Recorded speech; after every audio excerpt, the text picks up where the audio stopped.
Welcome to Autism, a New Perspective, the podcast show where we help you understand what is going on in the mind of your child. And we encourage you that growth for your child is possible. I'm Kat Lee, and in this week's podcast, Dr. Gutstein talks to us about a basic principle in RDI that leads to growth for your child. Let's listen in. And you are really working on dynamic intelligence from the very beginning. As soon as parents are ready to begin, doing their work and are ready to begin to introduce simple dynamic and variance and simple dynamic environments and situations and activities to their kids. So what we start with is what we call simple dynamic and situations or simple dynamic systems.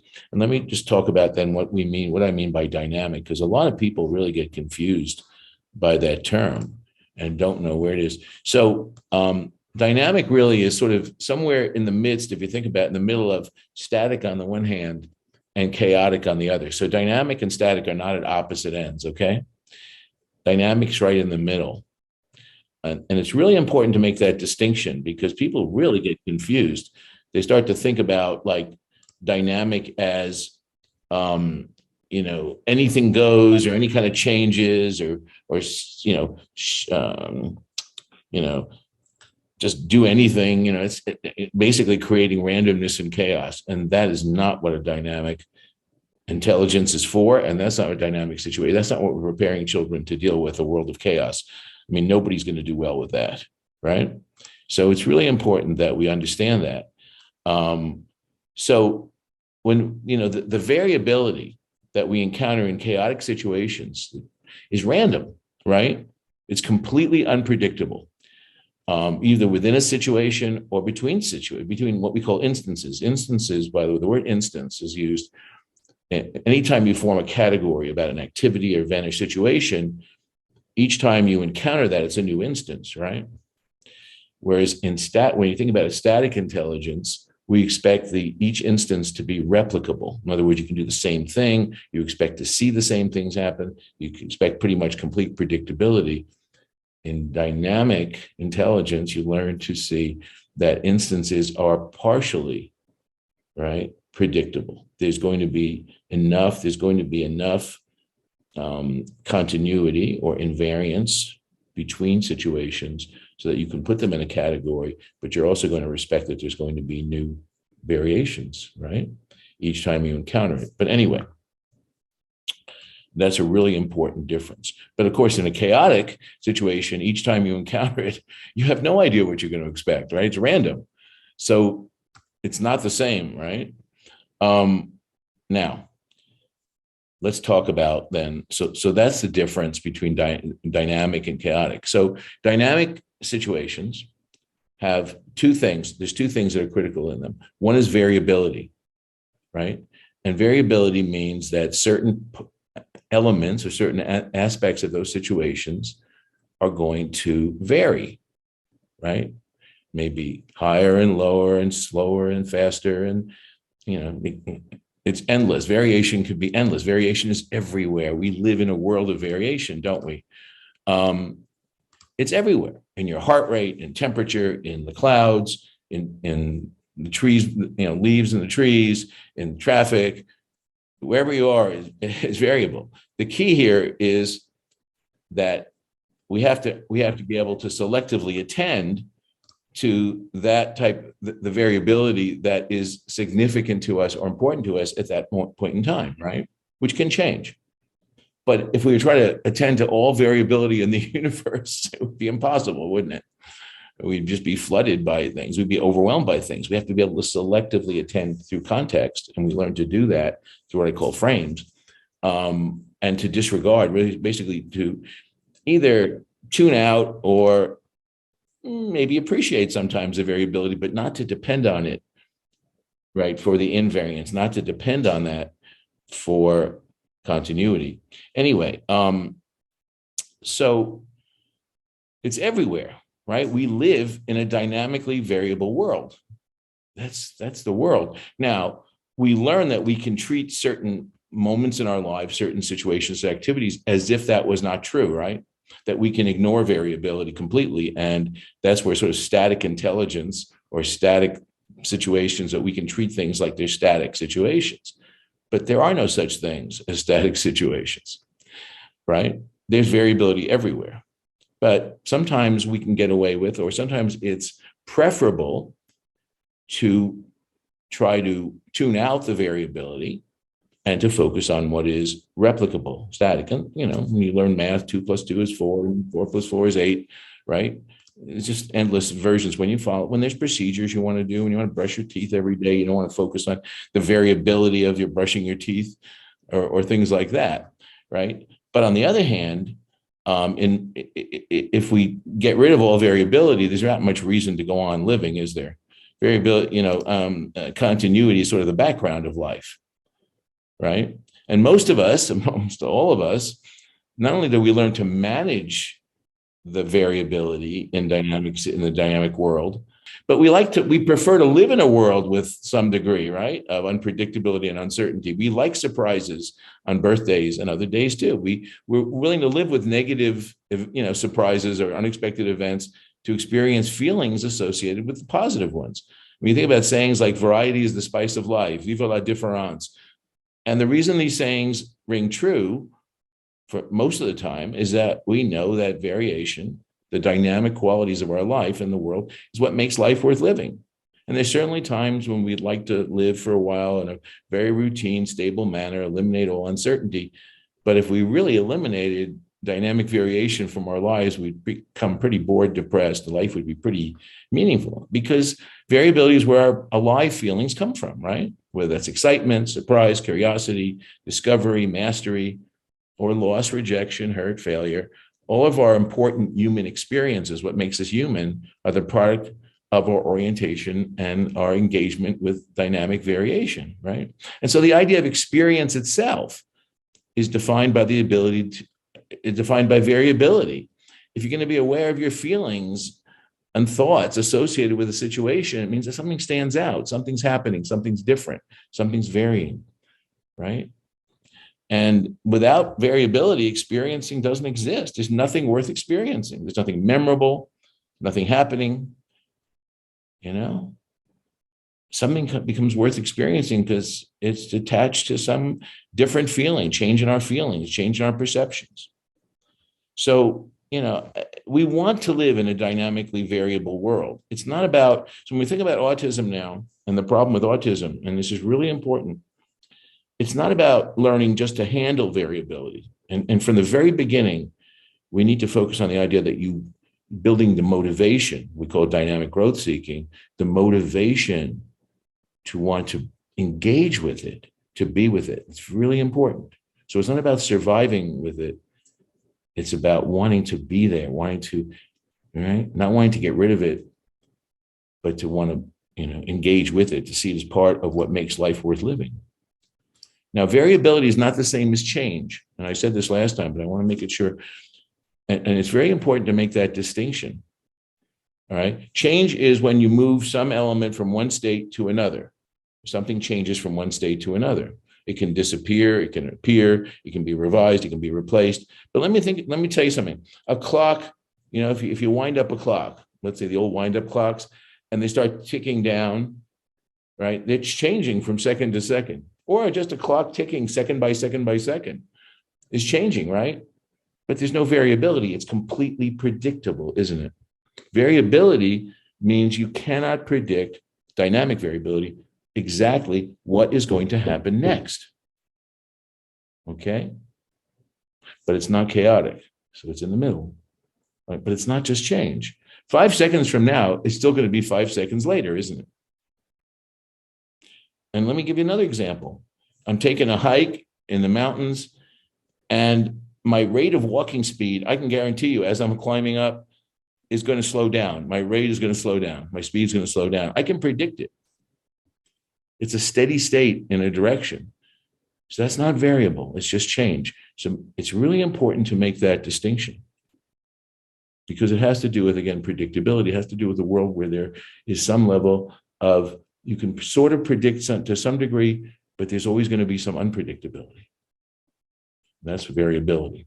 Okay, so it's a subset of change. It's not the same as change. So dynamic situations, we're talking about dynamic intelligence, are marked by ongoing variations that emerge out of the process of what happens in the world to you with another person. So they can't be predicted in advance. There are multiple variables that interact in such a way that you can't know exactly what's going to happen next. And part of that is your own actions that you take. Now, what keeps that from becoming chaotic is that two things. One is the concept of invariance, that even though there are variations, right? In other words, higher and lower and faster and slower, and you can imagine infinite number of variations, there's a range of variation. In dynamic situations, there's typically, not all the time, but almost all the time, we can expect that variations are going to stay in a situation, are going to stay within a certain limit, a certain range. Okay, so when we go into the doctor's office, we don't expect to see a dentist. We don't expect to see a plumber, right? We don't expect everyone to start dancing in a chorus line, right? There's a range that we can expect. Now, we can turn something like that into a static situation, right? And only focus on the invariance, by the way. But there's a big loss when we do that, as we know with people with autism when they do it, okay? So the range can be, most of the time can be predicted, but at any single point in time, that variation will be emerging out of a process. So when we're talking about dynamic variation, we're talking about a process. And as we're engaging with that process, right, there are going to be variations, some of which have partly due to what we do, maybe in the environment, the other person, right? There's a number of things that could be impacting it, right? And that can't be exactly predicted, except the range can. Now, when we talk about variability, it's really important to think about two types in situations. One is within a situation, how there's variance within a situation and there's variance between instances of like an activity or an event that we put in a category, but in a dynamic category, we expect there to be differences and similarities. But let me talk about within a situation. You think about that. I'm going to use this example of peekaboo a lot, very simple, because it's one of the earliest ways that parents, without even realizing it, teach their children to recognize and enjoy dynamic variability, right? So you think about in peekaboo, right? There, we keep, you repeat the basic pattern over and over and over again within a situation, right? Right? There's the basic underlying invariance or continuity is from some type of hiding and revealing, right? So that's within the situation. There's going to be that underlying invariance. And then within the situation, there's going to be a lot of variability, right? Sometimes I may be a boo or peekaboo or ha, or I might hide my face, or I might put a cloth on my face, or the goal, there's no reason to play peekaboo if you're not going to add variation, right? If you're going to do exactly the same way each time, it doesn't make any sense, right? So that's within a situation, right? I can expect that there's going to be a repetition of that pattern of hiding and revealing. Very simple as you can be. Now, then when I initiate peekaboo, a next version of peekaboo, maybe I won't start it the same way as last time. But the infants, if you look at infants, they can recognize that you've now initiated peekaboo with them, right? There's a similarity from the last time you started playing peekaboo. Even if you start off in a very different way, well, not very different, but a different way than you did last time, they rapidly can recognize, even with the variation in your initiation, whatever, that it's the same type of activity. We call that a frame, but we'll talk about that in a minute. Okay, so there's variability within a situation and between instances of situations. Okay. Now, I'm going to talk about the different frequency. When you introduce variability, we can actually And I'm developing a system where you can be very methodical, if you wish, on the different types of variability you can introduce. Let me just give you a little introduction of that. Okay, when you think about variability, we think about things that vary within a certain level. So you think about, you can be faster, slower, okay? And again, there's going to be a range. Let's say you're varying speed of movement, okay? So very simple, early way we do that, right? Well, one of the things is we learn in an activity is we learn to expect what we expect to vary and what we expect to have continuity from, but we also learn to expect how much variation we're going to have. Now that can be altered as we move along, but initially that's the frame. We learn to say, well, I'm going to go from this level of speed to this level of speed. And that's usually what we agree. It's a what we call a consensual frame, because now we're talking about an interaction, right? We learn to expect that when we're together, by the way, and it's not necessarily when you meet with somebody else. Frames can be, especially with infants, are very personalized, right? With the familiar people in their lives. So expect when you and me are together, it's going to be this range, right? Or when I put you up in there, it's going to be only to this level, right? Or I'm not going to do that level. But anyway, it depends on what we focus on. So there are a lot of factors that we can alter. So we can alter, for instance, the frequency, right? How often are we going to vary something? If we think about, when we think about the word dynamic isn't always varying every second, is it? Because when we think about between instances, between similar situations, I could be a situation. I didn't go to my, 6 months ago, I went to my dentist's office, and I go back 6 months later and I notice some things are different, right? Some things have varied. Well, there may have been all kinds of variability between that in the dentist's office, but I don't care because I haven't been there. So the frequency for me is 6 months. On the other hand, if you're engaging with a child in a conjoint interpersonal activity, right, it's going to be much more frequent, right? It's going to be could be every few seconds, whatever. But you can manage that. You can, right, modify, adapt the frequency depending on what is optimal for that person. Along with the frequency, there's a clear, which is the number of variables. How many things are going to vary, right? So very simple example, physical example, is how fast and slow, our pace of walk, right? We can vary that. We can vary our physical contact, right? How close are we, or our degree that we're going to be closer or farther from each other, or they're going to be holding on to the point where we're going to be farther away. I mean, there's a number of things, right? We can do so within that activity, there may be several variables, things that change. And we have to be careful when we first start this, and we'll talk about this in a bit, that we are cognizant of that and make sure we're not that we don't accidentally or inadvertently start out with multiple variables, right? It's critical that we're going to do that, but right. And similarly, there might be simultaneous things that are varying. One of the problems of the human face, right, is and interacting with a human being is your faces are varying, right, and dramatically. Your voice is varying, right? Your words are varying, right? My gestures are varying. So you think about someone who's face to face with you, and why a child with autism, when you think about making eye contact, may not be a good idea face to face, is because you're immediately forcing them to deal with a world where there's multiple simultaneous variables. And so initially, that's why we try to, start out with side by side, or where they can look at our face, but they don't, they're not forced to look at that until they develop the ability to manage simultaneous variables, which is much more difficult, right?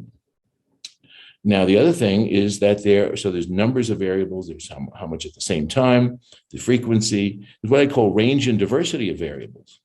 So let's look at diversity for a second, which is how many variations are there going to be, let's say, in an engagement. So I can say we're going to, with a certain variable, we're going to go a little bit slower, a little bit faster, right? We're going to have three different levels, right? So it's not very diverse. It's either going to be slow, medium, or fast. We introduce central states. So that's only three. Now, it's still not predictable, right? You might say, well, there's only three states, but how do I know which state is going to happen at any moment? I might not, right? I don't, right? If I told you that, then it would be changed, but no dynamic variation, right? First, we're going to do this, and we're going to, But even though there's only three different states, slow, medium, fast, the variability is still pretty high because we have no way to predict which one of those is going to happen next, right? So diversity means how many variations are possible. Now, think about when we get a little more advanced with that and we move from what I call a digital model. Digital means, you have very specific 0, 1, 2, right? But an analog model means there's a continuum. Think about a radio dial in the old radios where you could turn the stations and get a lot of static in between. And it was like a sort of an infinite number of variations that you could do.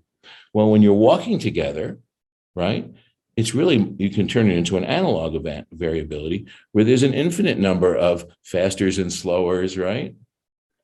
A little bit this, and what we want to do eventually is move from that digital to analog and to introduce children to an analog world of variability where there's little bits where it's more subjective and qualitative, because that's the type of variability they're going to be encountering in the real world, right? They're often not going to get either this or this or this. They're going to get a little bit more, a little bit less, a little bit higher, a little bit angrier, a little bit more upset, right? Or less. And it's going to be in a continuum that has potentially a large range. Now, many times we will pick points in that range that are important, that are significant, because it's just too difficult. But it's important at some point we remove that. So dynamic variability often is in what we call an analog format, okay? It's a continuum where you can, and that gives you a lot of degrees of freedom, doesn't it? So rather than in a static sort of rules and procedures where you're directed, you have to do it this way, this much, blah, blah, blah, blah, blah. In a dynamic, right, variability, dynamic situations, and we'll talk about dynamic frames, right? There might be a potentially unlimited degree as long as you stay within a certain range. But look at that. If you see within a certain range, there could be an infinite number of little pieces in that range, can't there? Now, you wouldn't want to introduce that to a child initially, but eventually they're going to understand. We want them to learn that there is this space of variability, and they don't have to be afraid because there's an underlying continuity, underlying invariance, and then there's only a limited range, which we can then agree to expand, contract, whatever. Okay? So diversity is different, and it's another factor. Oops, let me move along. Two more things I want to say about variability. One is volatility. Now, the way I'm defining volatility is, let's say I'm right here, I'm walking very slowly, and then suddenly I go walk very fast. And then, well, it's that degree of change, that degree of variation that is more difficult, right, to handle. And I can't predict it. So we don't have to start out with being that volatile, but eventually that happens. People suddenly change topics in a conversation, right? Things happen like that. Now, we're not talking about breaking the range yet. I'm not talking about the concept of emergence, which some of you may know, which is different. I'm talking about within that range, how much of the variability is going to be dramatically different from moment or from one variation to the next, and how much will be more gradual, right? And these are things eventually, and I'll get this to you, that you can actually use to actually gradually develop that child's ability to handle and to enjoy dynamic variability by introducing these things and by recognizing that you want to do like piece by piece rather than inadvertently introducing too much of this. So there's two more things. One is connectivity, which is when you get into multiple variables. I'm not going to get into this right now much. they interact in funny ways, right? When there's multiple variables, and it makes things more complex, harder to predict. I'm not going to talk about today. We can talk about complexity next time if you're interested, right? Because that gets you into complexity. But today we're talking about simple dynamic situations, which is where we start in the RDI program. The last piece of a dynamic situation is a little bit different than variability. It's called emergence. And emergence is why I said we can almost always predict things are going to be within a range, because in a dynamic situation, there are going to be moments, there are going to be times when something happens, something reaches a tipping point, and often we're not even aware it's getting there. And then there's what we call a nonlinear or more dramatic change that breaks the frame or breaks the range that we expected. Let's not talk about that today. We can talk about that next time as well, okay? But those are variability factors. I didn't want to spend a lot of time on that, but it's important to know those things. And I'll give you some more writing about that. Now, here's what's interesting. And it's interesting for parents to understand this, for you to be able to understand this. Infants become masterful in their dynamic world before they learn much of anything about their static world. All right. People say, well, we'll do RDI after we do ABA. It's the most stupid thing I've ever heard in my life. Right. Because if you look at first year, you look at any 10-month-old, 11-month-old, they don't know anything about procedures. They don't know anything about scripts. They don't know anything about those things. But they are continually introducing dynamic variability into their lives. They're continually demanding novelty and variation from you. Right. And they're becoming more, I mean, they're not expert like adults, but they're becoming much more comfortable in a dynamic world. They wouldn't know how to function in a static world, right? So infants learn very early on, not maybe a month or so, because, you know, the very newborns have a real need for continuity. I mean, there's no invariance in their lives when you're born, right? So they have to develop at least a little bit of things that are invariant before they get interested in variation, right? But what's interesting is they start to very early start to recognize continuity in amidst dynamic variability. One of the first ways they do that, you can see it, is they see the continuity in the facial expressions of a parent, right? They learn to recognize that and react differently to different facial expressions of parents a couple of months of age. Okay. So Dr. Alan Fogel, who you're all familiar with, described, I'm going to give you a quote of him, a critical breakthrough for infants during their first year is their increasing ability to perceive ongoing changes, he used the word changes, I use variability, in their environment while maintaining the experience of continuity. As infants learn that they can successfully engage with more types of variability, it rapidly becomes the most powerful spice that motivates their dynamic growth. Look at any 9-month-old, 10-month-old, 11-month-old, and they are in a continual, unless they're very upset, hungry, depleted, they're in a continual quest for variability, right? Continual. Drives you, it exhausts you, right? And we'll make that contrast with future ASD infants. There's a real contrast. And even before they have much motor control, if you think about 6-month-olds, they're still directing their efforts to engage in dynamic situations that increase the potential for them to encounter novelty and variability, right? And one way, of course, they learn to get better at this is through what we call the early infant games. I like to use peekaboo, but there's some, we all have very many different versions of them. The infants on our lap, and we move them forward and back and pull them back and forth. And there's millions of versions of this, but let's talk about peekaboo.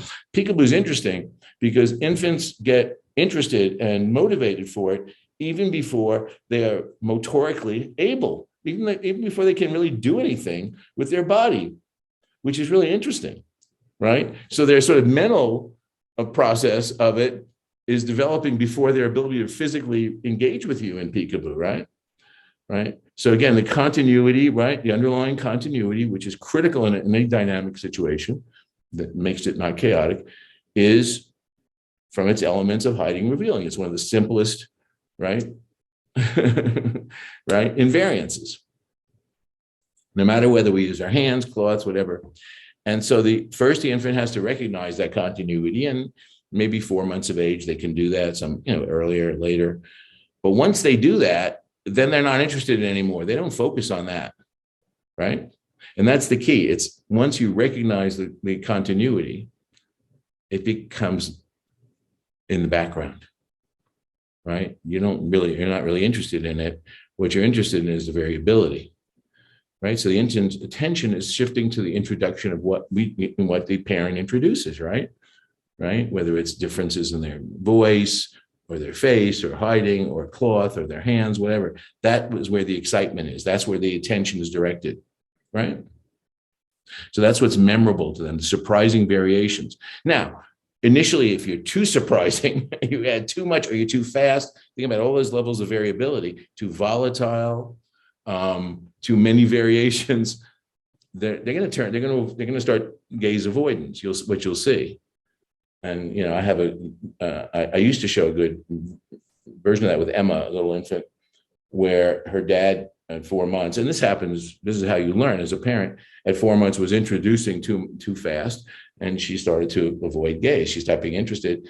And then that's sort of a feedback to help you figure out what's the optimal level, right? And then, of course, as they get better, that changes, that continues to grow, and they want more and more. Not only can they handle more and more, they want more and more volatility, they want more variables, they want more of those aspects of it. They're learning to live in a dynamic world. So they want more and more of the surprises and all those aspects of variability, right? Now, there's two things that allow typically developing infants to thrive in a dynamic world. It's probably more than two, but these are two.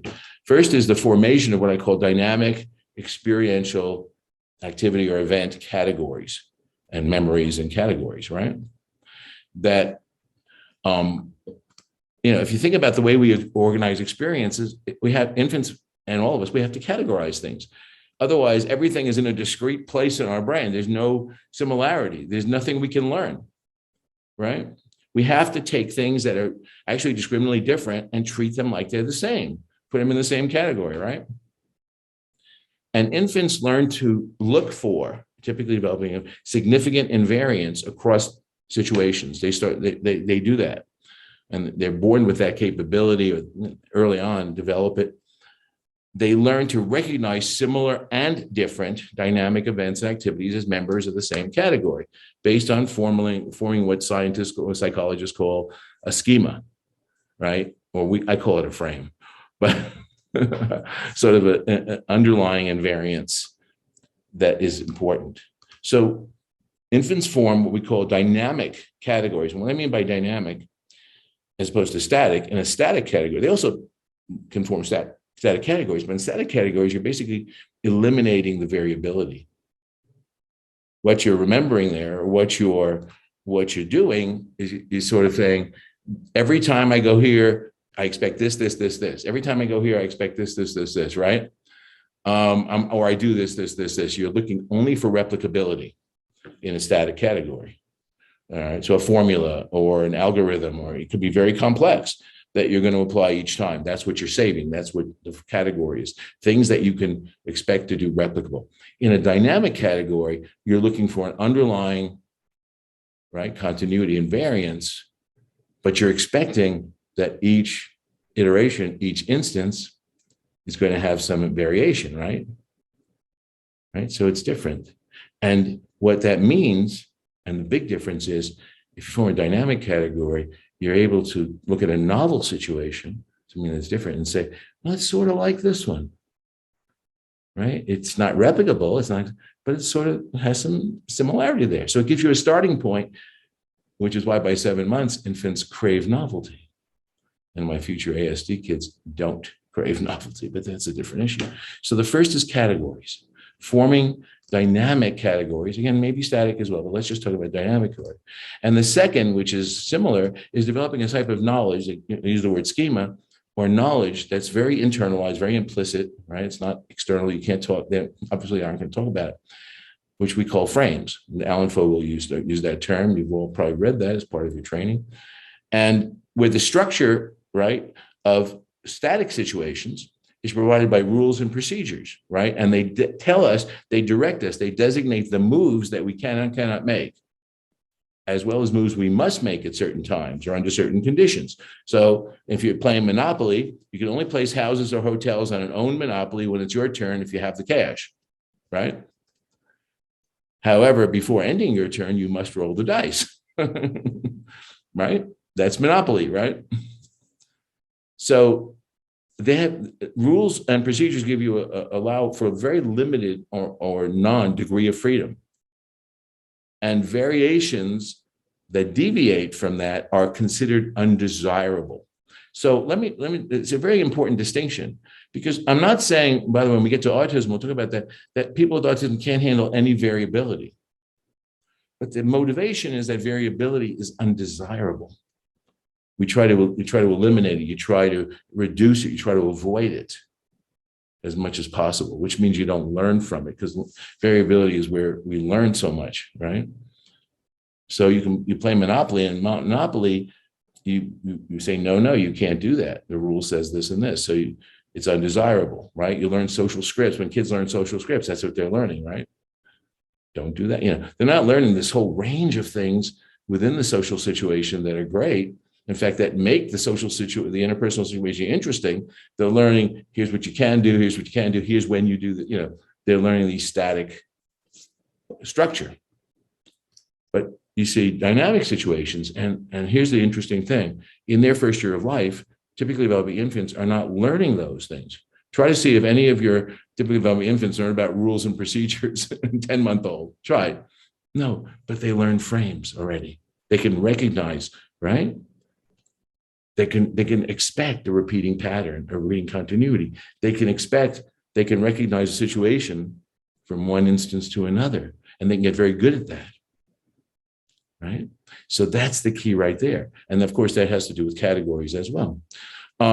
So frames have 4 critical functions, but let's just talk about a couple of them right now. First of all, when you learn framing knowledge, they tell you where to look for the continuity, where to look for the invariance, what's going to be invariant, right? So they give you an underlying structure so that you don't have chaos, right? That's what might make it dynamic, right? You learn that there's going to be continuity, and you also learn what the range of variability you should expect, how much variation you expect to find in this category of an activity or an event. But remember, within that range, there can be a lot of acceptable options, right? Okay. But because they're not rules, because they're not governed like that, they give you much more in the way of degrees of freedom, right, of action. So you can have both personally and shared. You can explore, you can experiment, you can innovate, you can improvise, you can expand, right? You can grow. They're essential for growth. Now, there is a price to pay for greater degrees of freedom, because you then have to exert more mental effort to judge sort of the degree of fit with each move you make with the conditions of the situation, right? What's optimal? You're not given a program to, if this, do this, if this, do this. So there's more mental effort.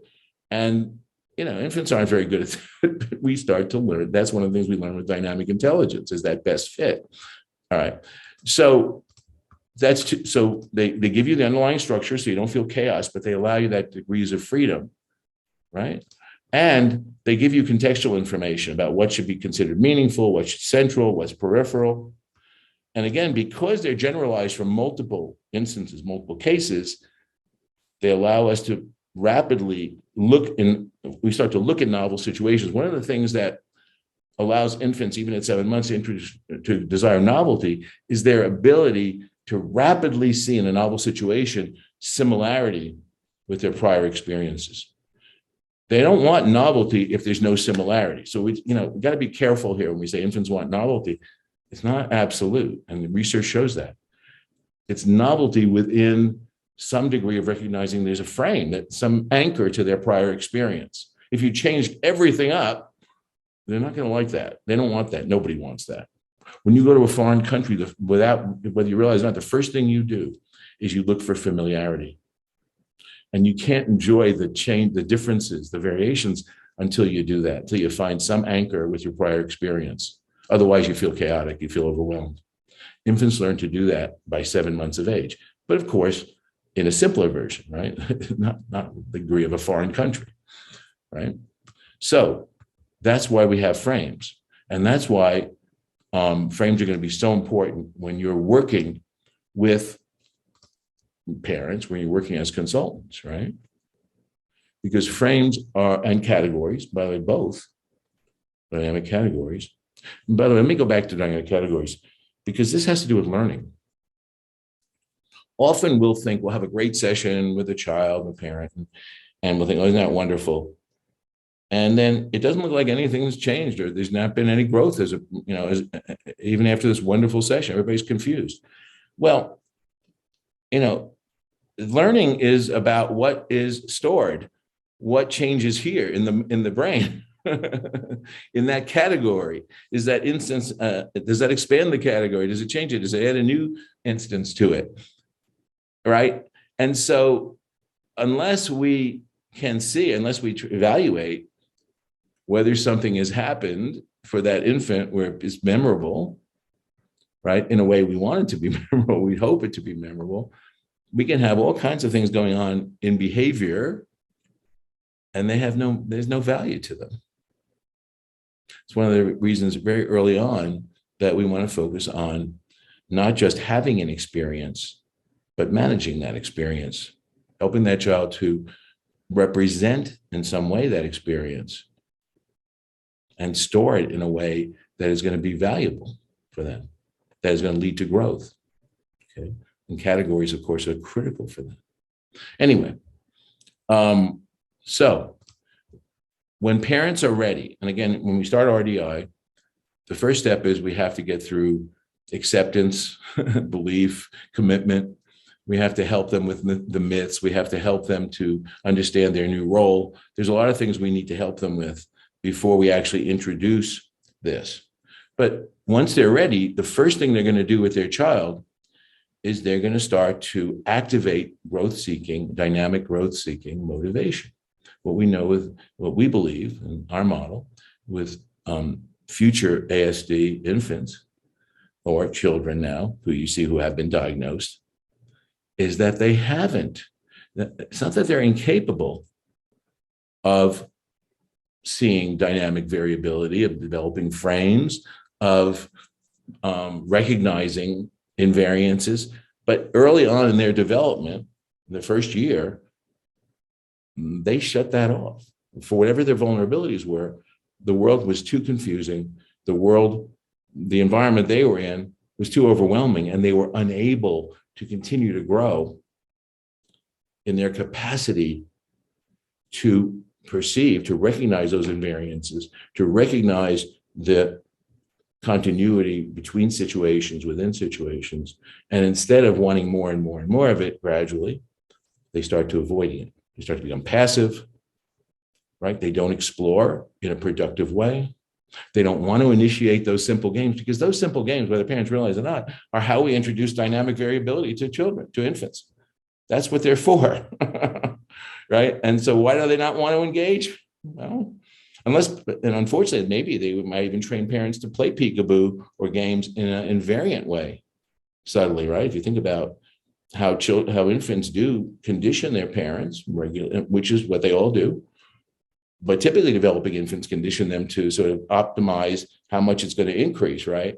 Whereas an future autistic infant might condition their parents to not introduce variability, which is really hard to do. I don't know if you can even do that, but to do it exactly the same way each time without even knowing it, that you're doing that, right?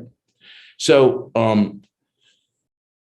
so what we're going to do is we have to introduce simple frames, activity frames, to a person who may be averse to that initially, may be averse to variability, right? From infancy on, may have been focused on what we call stability maintaining rather than dynamic growth seeking, may never have experienced, even as an infant on, the enjoyment of dynamic growth seeking, which is how we thrive, how we grow.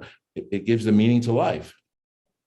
By the way, if you ever wonder why the suicide rate is so high for adults with autism, why the depression is over 50%, think about someone who doesn't experience dynamic growth seeking, right? Whose life is around stability maintaining. I mean, that's one issue. There's other issues like feeling like you're a failure, no self-efficacy, you know, having to, there's a million, but that's really one factor. Without the sense of growth, the potential for growth and the excitement of it, life doesn't have much meaning, right? You're just going through the motions. So that's something to focus on. But anyway, so when parents are ready, they begin dynamic intelligence, working on dynamic intelligence, because simple dynamic intelligence, right? And we talk about managing that initial resistance. We expect with at least a good portion of the kids we see, for a good reason, and parents need to understand that, they're initially not going to want to be excited about it. And the other thing parents have to understand is we're not interested in them complying with it. If we do a simple back and forth, I don't care if compliance, if they just go through the motions and comply, we've got nothing. We have to build up the intent, because the first thing we're working on is growth-seeking motivation. We're not interested in skill, because growth-seeking opens the door to everything in growth, right? In a dynamic world. All learning. And if you don't have growth-seeking motivation, first of all, you're not going to want to be involved in an experience guiding relationship. And you're not going to grow. You're not going to want to be in a dynamic world, because you got to work in a dynamic world, and there's got to be a payoff. The payoff is in the variability, isn't it? Is in the surprises, is in the things you learn, it's the excitement.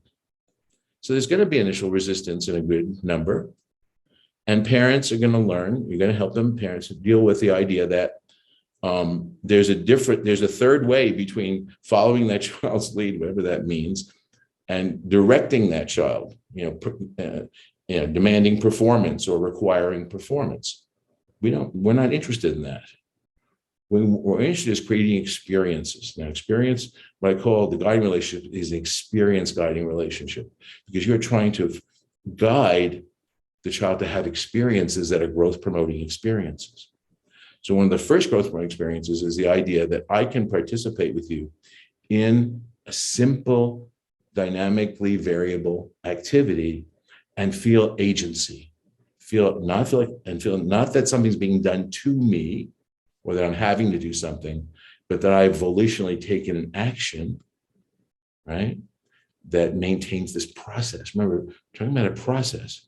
There's not an endpoint, right? We're not talking about a goal. And parents have to move away from the idea that there's, no matter what activity, there's some endpoint or some performance. It's maintaining a process, a simple dynamic process, right?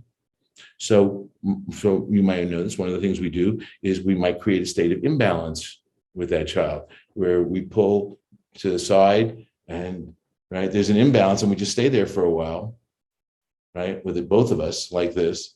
And there's a natural inclination to restore balance in human beings, by the way, and the child will move us back. And you go that way, and some variation of that. And what it's doing is the child is experiencing that they are not a victim of it. There's two things. One is that it's simple. They can understand it. We're not introducing lots of variations, which is why we're not talking at the same time, right? We're not necessarily neutral, but we're not, giving enormous expressions, right? And that the child can have agency. It's through their actions that we, right, become balanced again, right? So the variation and back to the, right, initial state. So there's a lot of variations on that theme, right? When we manage resistance. But you see how that illustrates the key issues. We introduce a simple variation and use our natural inclination for a person to want to act volitionally, so they can then experience themselves as having to act in co-regulating, right? Varying, co-regulating, and then we might do it again. Eventually, of course, we would let them do it within the range. Now, initially, you don't want to have children. You have to be careful about letting them have the variability early, because they don't understand frames yet. And they might do something completely outside the frame, and then you have to get a negative experience. But as quickly as possible, you want to introduce their ability to add variation as well, but within those limits. So we manage initial resistance. We explain to parents, we expect that, right? So it's not a surprise. And we tell them why, because it's our model of autism. It's why the guiding relationship doesn't form. It's why growth seeking doesn't become dominant, and why stability maintaining stays dominant, right? Because they never get to see that never get to experience that they can function in a dynamic world, right? With agency, with excitement. They always see it as overwhelming. And thanks for joining us for Autism, A New Perspective, the podcast show where we help you understand what is going on in the mind of your child. And we encourage you that growth for your child is possible. I'm Kat Lee. See you next time.